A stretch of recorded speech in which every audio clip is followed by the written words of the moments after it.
Gracias, compadres, and welcome back to Chingadas. Like I said, today we've got a little one-on-one session here with Rob Thompson, back in the man cave with your man, Loose&Dangerous. Hey Rob, how you doing, mate? Cool yourself. Alright, man, alright. Long time no see, and we hear there's been quite a bit of action around town with the Jackrabbit Slims of late, and I know there's a lot of people that do know about you, but there's a lot of our peeps out there that don't. So why don't you just tell us a little bit about what the Jackrabbit Slims is and how that outfit came to be? Cool. The Jackrabbit Slims is pretty much solid blues rock, maybe even progressive blues rock band. We've been going for about 3 years. The only existing member of the band. We've been through 3 drummers, 3 bass players, and yeah, we got a keyboard player. For a long time it was just a 3-piece blues rock band. I'm probably one of the biggest Jimi Hendrix fans you'll ever meet in your life. So Jimi Hendrix, man, big time. I would say key influence to what we're doing. Other influences, guys like Dan Takansky, Stevie Ray Vaughan, some of Captain's older stuff, and even to the more modern bands like Foo Fighters with the more rock element. I wouldn't say that there's anything particularly unique and special about our sounds. I mean, so much has been done musically. It's hard to say, that you've created something new. In the end of the day, as musicians, you don't really do that. It's a different form of what has happened before. At least our take on it.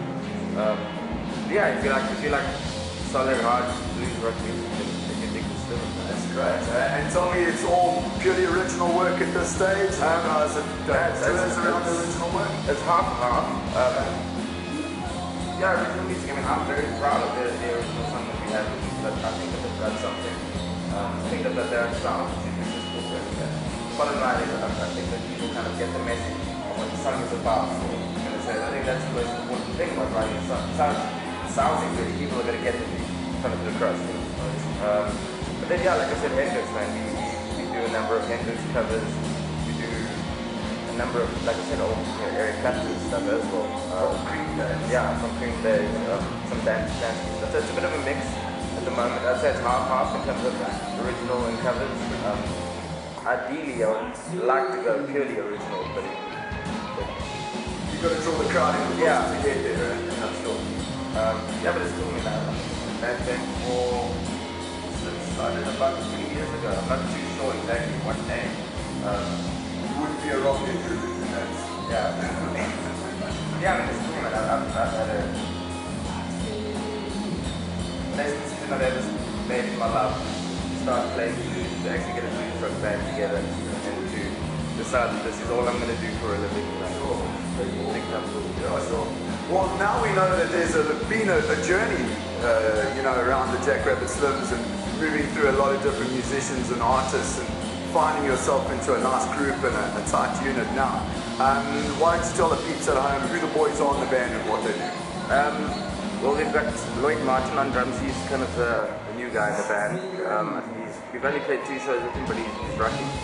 Andrew Warnicker on bass guitar, also very cool. He's been in the band last year, June, he joined the band. And then put straight up on keys/organ. If he can bring his organ to the gig, it's the real deal. That sounds cool. But just to clarify there, peeps at home, when Rob talks about organ, he's meaning keyboard, not the upright organ. Yeah, indeed. I mean, they're great musicians, and they're really cool to play with. And they're easy to play with. I mean, they want to make cool music, and that's what we do. I think the ego thing with the band is definitely not a problem, because, like I said, cool music. Guys are willing to do what they love doing and screw all the other shit that comes cool for this reason and that reason. Like I said, music. So now that we know a little bit about the band and why don't you tell us a little bit about what the plan is now for the Jackrabbit Slims? Because we know about this huge extravaganza that's going on now, Rock in the Ring on the 26th of April. You guys on the bill with Shackles and Cherry, playing for the first time, members of the Squared Circle, big wrestling ring, playing 360 degrees. So we know about that. Why don't you tell us about what's possibly on the cards and part of the plan for the Jackrabbit Slims into the future? Well, on the cards, at the moment, we're trying to get the bucks together to record an album, because that's something that we don't have. We don't have anything recorded, which is scary, When you think of what we have done. I mean, we've played some great festivals, and we got in by people hearing about us, but never hearing our music, just hearing from other folk that, hey, these guys are cool, you should book them for your festival. But I mean, definitely we need an album. We need to, get people to listen to our music. We need to get radio play, to get more people to the shows, to see what our vibe is, to see what we're doing. I mean, it's my passion, without a doubt.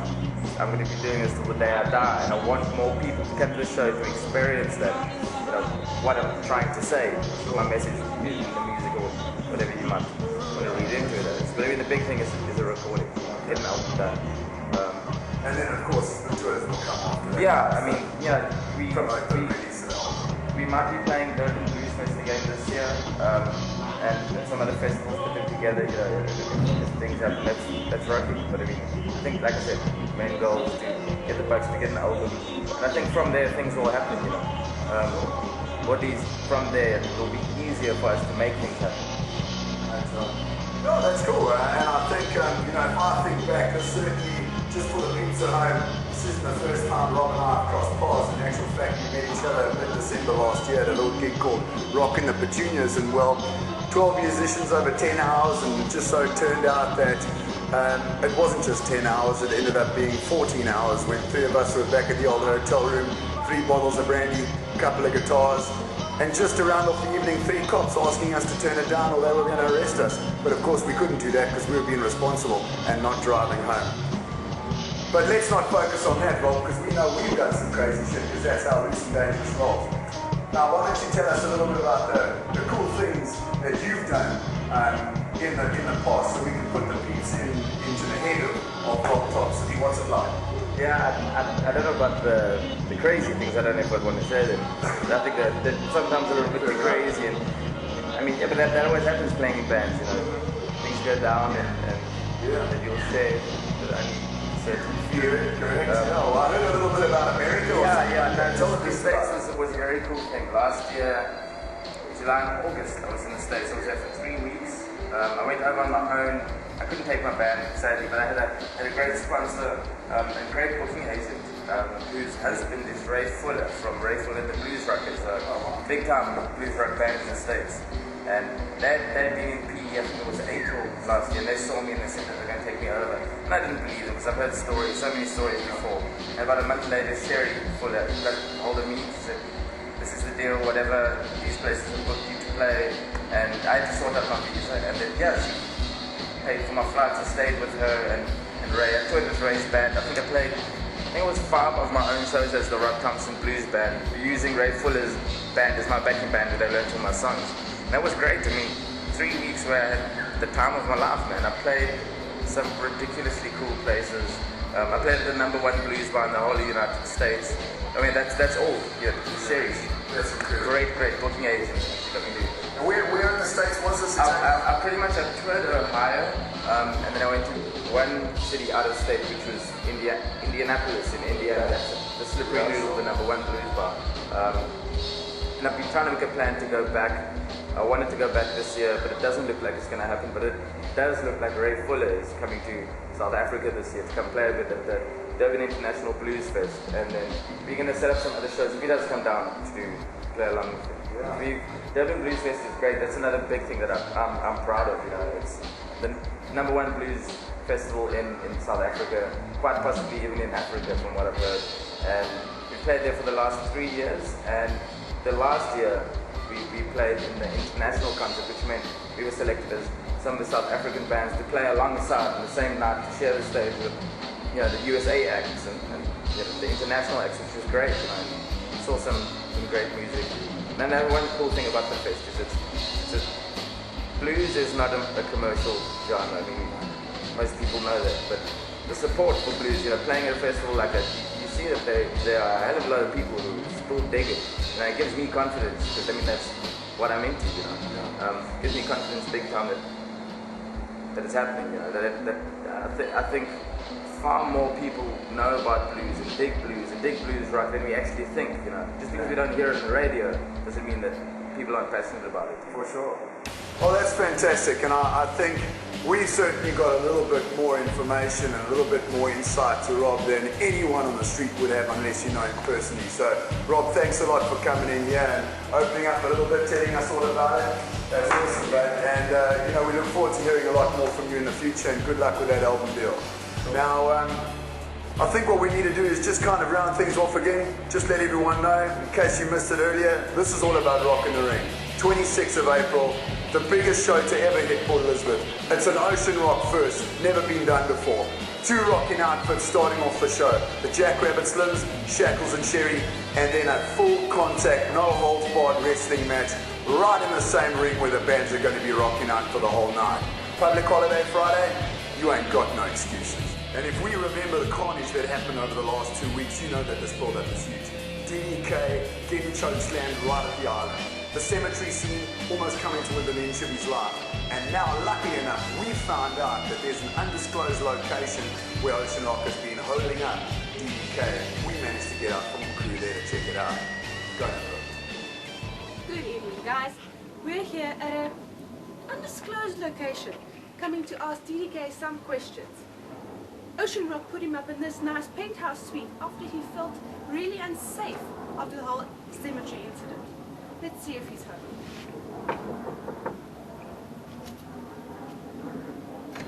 Yeah, the guy's a real jackass. Sorry, Julie, I'll have to call you back. Alright, cheers, bye. Hi there, how did you guys get in here? Oh yeah, Loose&Dangerous told me you guys might stop by. My bad, don't worry about that. Yeah, welcome to my humble abode. I'm so sorry about the last time or the first time we met. That wasn't me at my best, but please come in and I'll show you around my not so humble abode. Yeah, well, here's some local artwork. I'm told it's water buffalo or something. Not very pretty. We definitely don't have blood ugly animals like that back home where I'm from. But yeah, you know, I suppose it's all part of the experience. Follow me. This is the living area, and I'm sure those are fairly familiar faces right there. Mr. Rex and Miss Jen, just chilling and relaxing, as you can see.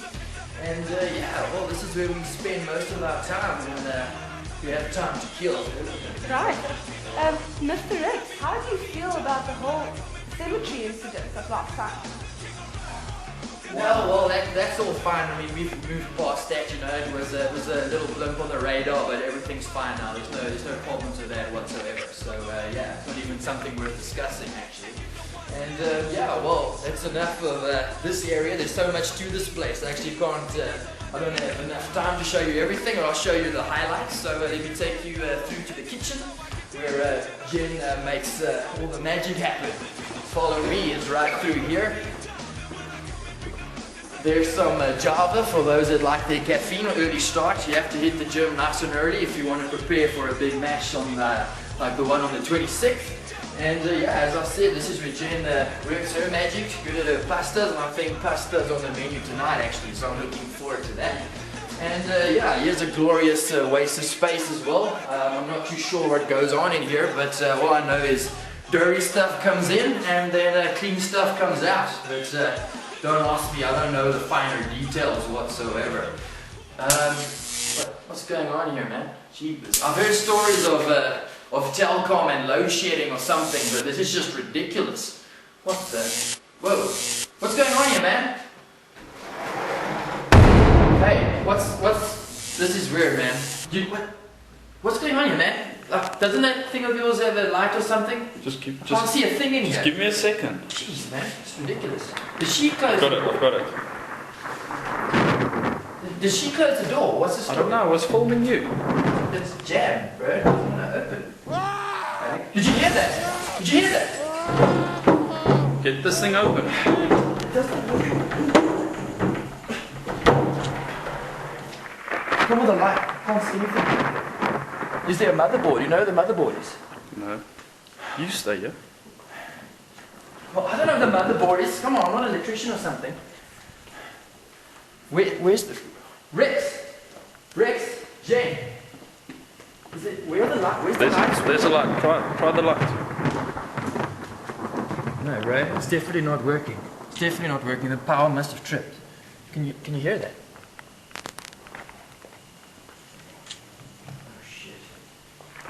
Is he okay?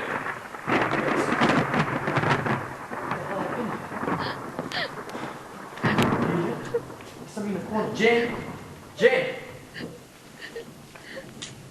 my goodness. Jen, what the hell happened? What's going on here?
So how about that? What's going to stop this guy? We don't know where he's actually got a direct line to because there's only 3 other people that knew about that. God, me, and the devil. Now we've got to find out what's going to go on. In order for this to really have some major weight to it now, because this build-up's getting too big, ORW Heavyweight Championship belt has just been introduced. Ocean Rock Heavyweight Championship of the world. Now there's not just pride at stake, it's gold and money. Now, just to reiterate one more time, this is happening on the 26th of April down at the island. Ocean Rock presents for the first time Rock in the Ring. 2 rocking bands in the squared circle, Shackles and Sherry, we got the Jackrabbit Slims, and that's followed by a no-holds-barred wrestling match. And we know now it's the Phenom versus DDK. What the was this one? Okay, let's get out of here. I think let's get out of here. Okay, come on.